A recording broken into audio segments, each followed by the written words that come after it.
Hey, what's up, everybody? It's Stephen A. Williams, president and founder of the creditrepairshop.com. I wanted to go over some information that I always keep my eyes on, which is the debt collector lawsuits. And we're going to take a look at Indiana, which this is something that is going on in all states, but Indiana in particular, I want you to see the numbers. The numbers of people seem to be a lot higher on the percentage of people who are getting default judgments.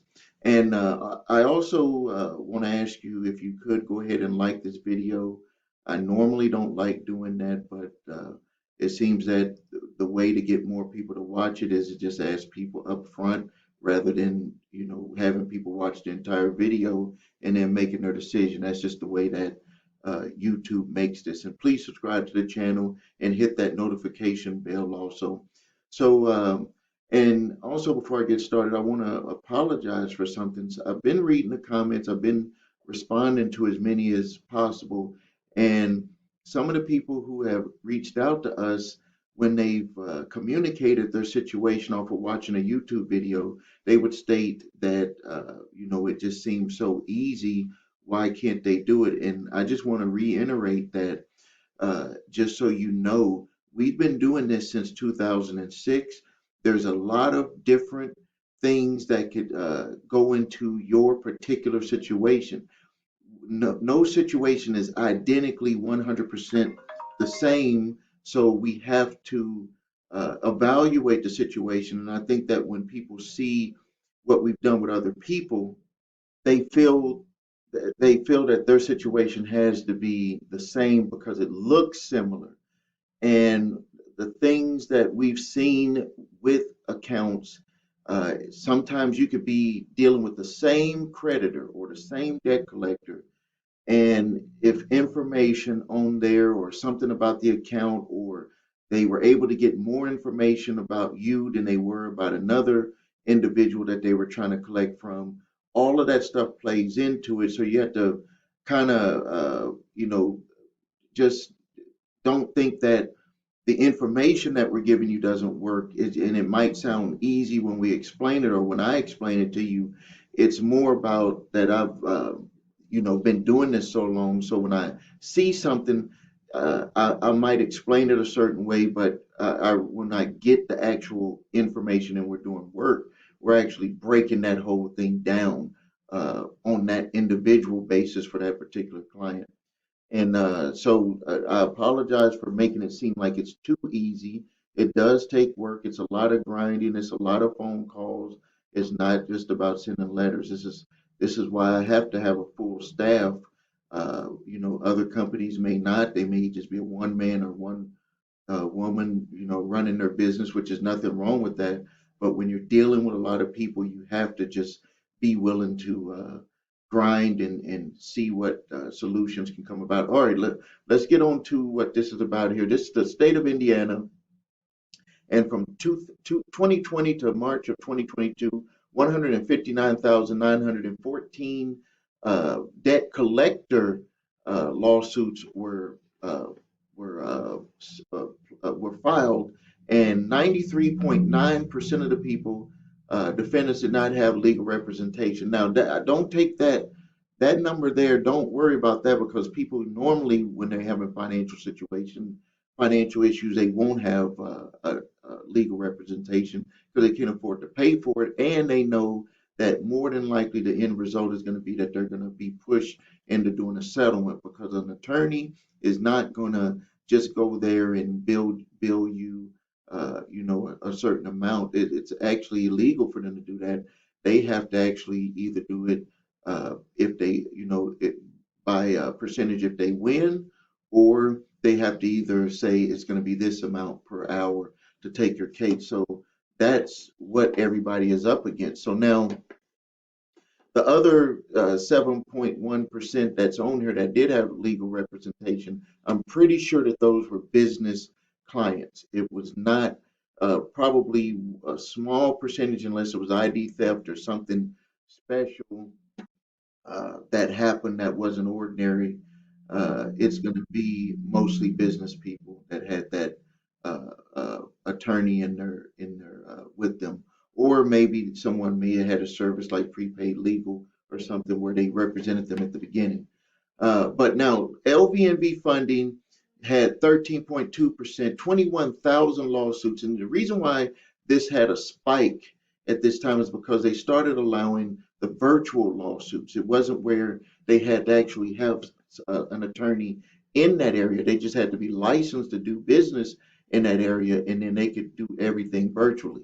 They were able to file the documents online. It made their life a lot easier. Even though they had to pay the filing fee, it made their life a lot easier. Midland Credit Management Inc. had 16,298 lawsuits, 10.2%. Portfolio had 14,735, 9.2. Discover Bank had 7,449. You might be saying, well, Discover Bank isn't a debt collector. That's because Discover does not sell their debt off. They do not sell their debt. Also, American Express does not sell their debt off. They're going to hire a debt collector lawyer to actually do the suing in that area. Capital One is also, I've noticed that they're starting to do the same thing where they're like, hey, we can just get more money. Why don't we just pay a retainer for a law firm, and then we're able to just move forward off of our retainer, just pay the fees and try to get people to have garnishments. We're going to make more money that way anyway. That's the way that Capital One Bank is starting to look at it. Jefferson Capital Systems, 6,731, 4.2%. Calvary SPV had 3,201, and Crown Asset out of Minnesota, 3,195. One Main Financial Group, 2,917. One Main is another one. They will do their own because they're going to push to try to get judgments and then have the payments coming out of the individual's paycheck.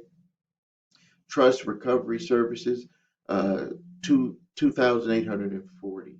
And then there was another 46% that was just probably either companies themselves that were suing individuals. So you can see here, this is a debt collection tracker of what's going on in the state of Indiana. Default judgments, they did not put this amount on here, but the amount of default judgments that I saw on average that the CFPB was actually reporting on was that number was like 95% to 97%, just depending on what state people were in. So I wanted to get this information over to you. I'm going to do some more videos on other states and keep you informed of what's going on. If you do have a debt collector coming after you, you can write a response. If you don't write a response, you're going to lose automatically. You always have a chance of winning when it's a third-party debt collector. If you have the original creditor trying to sue you, unless you had some type of issue with the account, you're going to most likely need to move towards doing a settlement. If you lose, you can always push for a settlement before they try to push to do a garnishment, or you can do that before you even have the hearing for the trial for their case. You can actually push to go into talks with them and push to get a settlement. If you have to, you can make payments, and maybe that amount could be on an amount lower than what your original balance was. All right, if you need help with your credit, please visit us at thecreditrepairshop.com. Watch the video, What Makes Us Different, so you can see my 8-point validation process and my 2-phase settlement process. If you need your credit reports and scores, please go to the website your3scores.com to grab those reports, TransUnion, Equifax, Experian reports.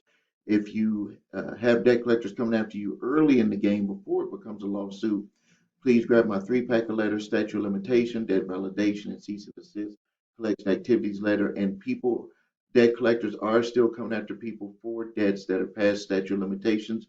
I just did a video on a portfolio that was released back that had debt that was from 2000 and from the year 2000 actually. So it's actually 22 years past the charge-off date on that debt. No state in the United States has a 20-year or 22-year statute of limitation.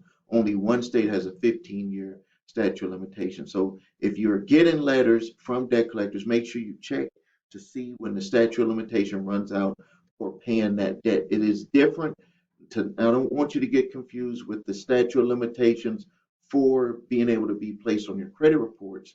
That is 7 years across the board, federal. What I'm talking about is the statute of limitations for collecting debt in your state. It is different for every state. You can go to my website, thecreditrepairshop.com. I'll quickly just show you that. Go to my website, the Credit Repair Shop, and statute. You can check statute of limitations and you can see if you're in Alabama, only 3 years. If you're in California, 4 years. So you can see it's different. You can see Kentucky, one of the poorest states, 5 to 15 years. They're going to keep you in debt for 15 years, even though they can file bankruptcy after 1 month of being in business.